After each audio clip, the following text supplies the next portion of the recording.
Muchas gracias, Petrungui. Divina esa cocina, divinas esas alternativas que les planteamos hoy, ¿eh? Pero vamos a tener conversaciones conscientes. Es un placer, como siempre, recibir a Caro y a Fede, que nos están acompañando en esta columna, para darle tal vez vuelta a algo que venimos hablando hace mucho tiempo, ¿no? La crianza, cómo interferimos nosotros o cómo vamos creando esas personalidades, pero a veces hay que mirarlo a la inversa, ¿no?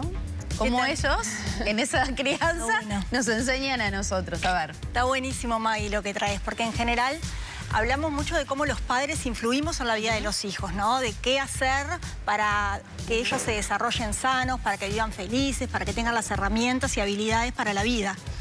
Pero pocas veces damos vuelta la torta, ¿no? Y hablamos sobre todo lo que la crianza nos puede regalar. Digo nos puede regalar porque no necesariamente nos regala. Hay un autor que habla, por ejemplo, de la crianza por default, que es esa crianza que recibimos nosotros y que si no lo mediamos con un proceso reflexivo o con un proceso meditativo, bueno, solemos criar de la misma forma que nos criaron. Exacto. Pero si nosotros nos animamos como a hacer doble clic en nuestras reacciones de todos los días con nuestros hijos, en qué nos activan, qué nos despiertan, bueno, ahí se abre una oportunidad para conocernos muchísimo. ¿Qué fueron descubriendo como madres, sobre todo en ese proceso, ¿no? Porque me parece sumamente interesante eso de, bueno, repetir muchas veces patrones de crianza, ¿no? Que uno dice, bueno, si mis padres me lo enseñaron, debe haber sido lo mejor o fue lo mejor que pudieron hacer. Ahora, cuando queremos replicar, ¿en cuánto incide la personalidad de cada uno? Lo que vamos, creo yo, pudiendo hablar con otros pares, ¿no? De decir, che, esto me está funcionando. Qué bueno eso. Esto, ¿no? Sí. Creo que a las dos, hablo por mí, pero estoy casi segura que hablo por Fede también. Nosotras hace 12 años que estamos con Mamás Reales.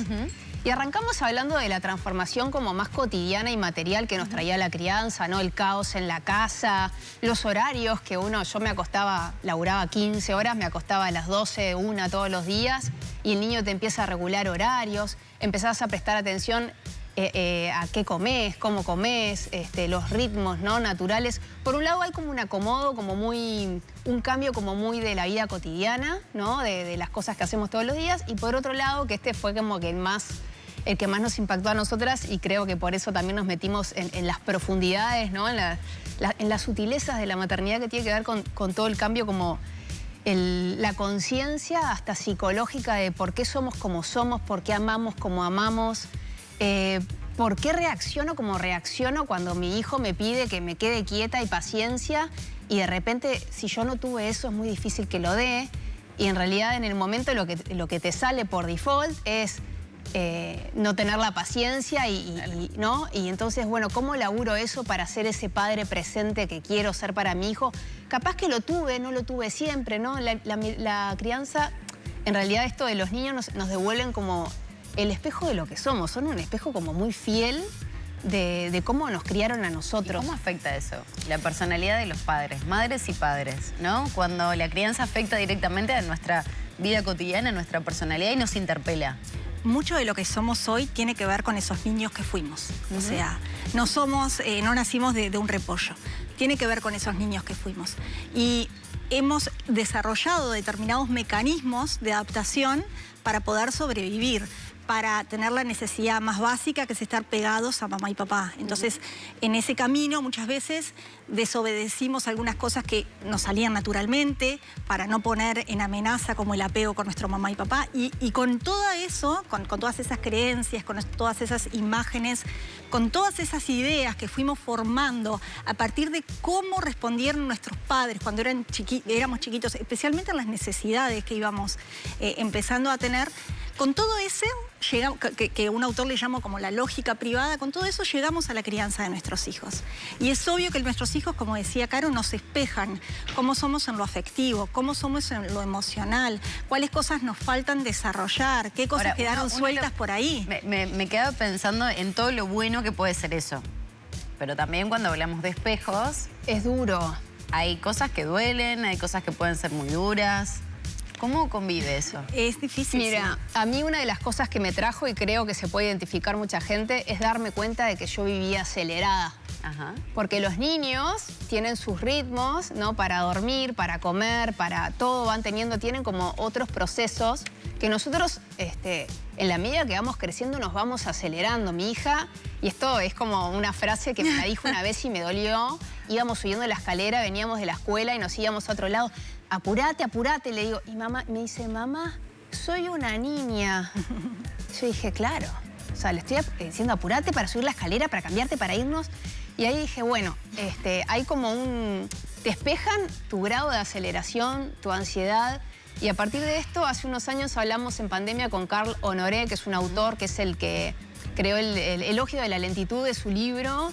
Y habla mucho de la vida slow y de todos los beneficios de ralentizar la vida, ¿no? De ir como... no ir despacio, sino en el tiempo justo en que las cosas se pueden disfrutar de verdad. Ahora, en base a estas preguntas y todas estas reflexiones, ¿qué hacemos con todo eso? Bueno, es cuando una nos encontramos con esa realidad. Maggie, es una invitación.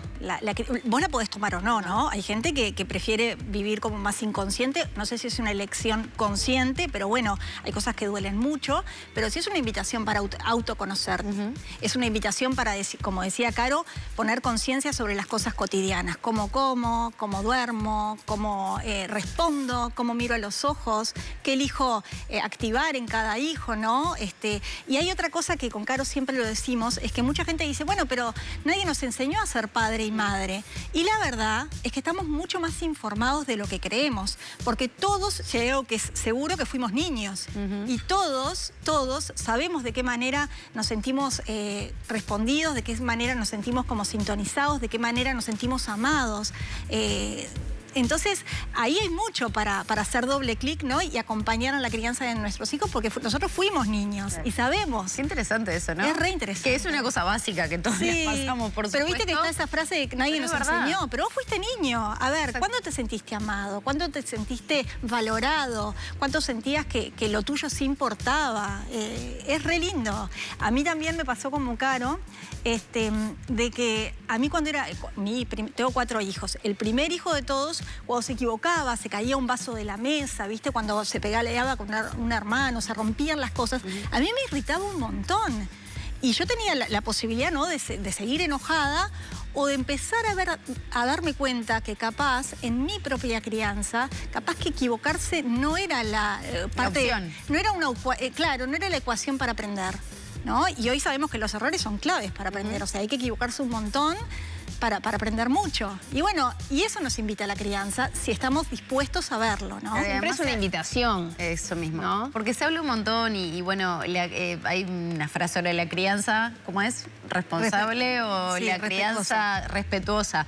Y en esa línea, a mí me parece que hay cosas que están buenísimas, pero también creo que hay cosas que trajimos de nuestros antepasados, no de nuestros padres, de nuestros abuelos, que se pueden ir tomando de forma personal, ¿no? En esta línea de que, bueno, me equivoqué, hay que tener más tiempo para hacer una crianza responsable, tener el momento para dialogar, que a veces no lo tenemos en los tiempos que corren, y capaz que despertamos lo que nos pasaba con nuestros abuelos, con nuestros padres, ¿no? El tema es que la vida corre muy rápido y tomarse el tiempo justamente para dialogar si estás criando con alguien o para pensar vos. La ansiedad, Anastasia. Claro, la locura. Es difícil. Total. Y la realidad es que los niños tienen un ritmo muy sabio. Carl Honoré dice, bueno, ellos son los maestros del momento. Y si uno prueba, y esto lo he tratado y lo laburo a diario, ¿no? Adaptarse un poquito a los ritmos, disfruta más. Y empezás a disfrutar cada momento mucho más. Tienen una mirada como muy limpia en eso de estar ahí y no pensando todo lo que tenés que hacer. Bueno. Es probarlo, y cuando empezás a ver que disfrutás más enlenteciendo un poco esas rutinas, que capaz que hay que hacer espacio y eliminar algunas cosas. Exacto. ¿No? Después hay rituales como muy claros que se pueden hacer, que en mi casa lo hemos hecho. Es, por ejemplo, poner un puzzle arriba de la mesa y que esté siempre en un rinconcito. Y yo empiezo y al rato viene una, y ese ratito de silencio es conectar, es no estar en pantallas, es no estar diciendo escuchando el estoy aburrida. Es buscar momentos, o sea, o juegos de mesa, ¿no? A la vista, no allá en el cajón arriba sino facilitar que esos momentos de pausa se generen. Tal cual. Tal cual. Bueno, y hay una invitación para hacer una charla interesantísima. Sí, el miércoles que viene, miércoles 13 de agosto. Miércoles 13. 13 de agosto a las 7 de la tarde vamos a hablar de eso, sobre cómo la crianza es una invitación a crecer como personas. Realmente creemos que miren, ahí tienen el afiche. Realmente creemos que la principal estrategia para criar a nuestros hijos tiene que ver con el autoconocimiento, tiene que ver con ser consciente Todo de uno esto mismo. estuvimos hablando Sí. ahora, ¿no? Sí. Esa oportunidad de mirarnos al espejo, de ver en esos chiquilines lo que nos pueden enseñar, ¿no? Lo que nos pueden enseñar. Es algo básico, pero creo que nos cuesta llevarlo al consciente. Sí. Eso de decir, bueno, todo lo que yo le puedo enseñar, pero todo lo que me devuelven. Sí, ¿no? tal en cual. esa realidad. ¿Qué dicen ustedes? Que sí. ¿Que Que sí? los niños son como esponjas, absorben todo. Y que son Absorben espejos. Y nosotros también somos esponjas, sí. aprendemos un montón de... La de verdad, ellos me encanta lo que aprendemos. trajiste, porque en Sí. general creemos que el adulto es un proceso acabado. No. Y si los niños nos ven como procesos trabajándose, ¿no? Están más invitados En constante también. movimiento, Está al igual que buenísimo. ellos. Y además Sí, no es que total. les enseñamos, es como el Un ida y vuelta. vínculo. Ellos aprenden y nosotros aprendemos, Sí. ¿no? Divino. Sí, tendremos Fede, que aprender de las nuevas generaciones. No. Un montón. yo creo que además, en la etapa que estamos pasando Sí. es muy buena. ¿Por dónde es la charla que creo que nos faltó ese detallecito? Por @mamásrealesblog en Instagram nos escriben un mensaje directo y nosotros les mandamos el link del Zoom. ¿tá? Van a ver Es regalos. gratuita, abierta. ¿Regalitos? Vamos a dar unos regalos también, digo, para... Justo en el mes de la niñez lo marcamos y los regalos son para niños, así que mami, súmense. Próximo Charlamos miércoles, un poco. 7 de la Sí, tarde. exacto. Todos Ahí está el invitados. Instagram para escribirnos y vamos a estar respondiéndoles. Bueno, Bueno. muchas gracias. Bueno, De gracias a nuevo. ustedes. Me encantó la charla. Era la primera vez que compartía con ellas. Livina, así que me encantó. A nosotros también, ¿no? Nosotros les decimos... Así que sí. Ah, esa ya la conozco. Nosotros la despedimos hasta mañana. Hasta mañana. Así que, chau. Hasta Chao, mañana. chao.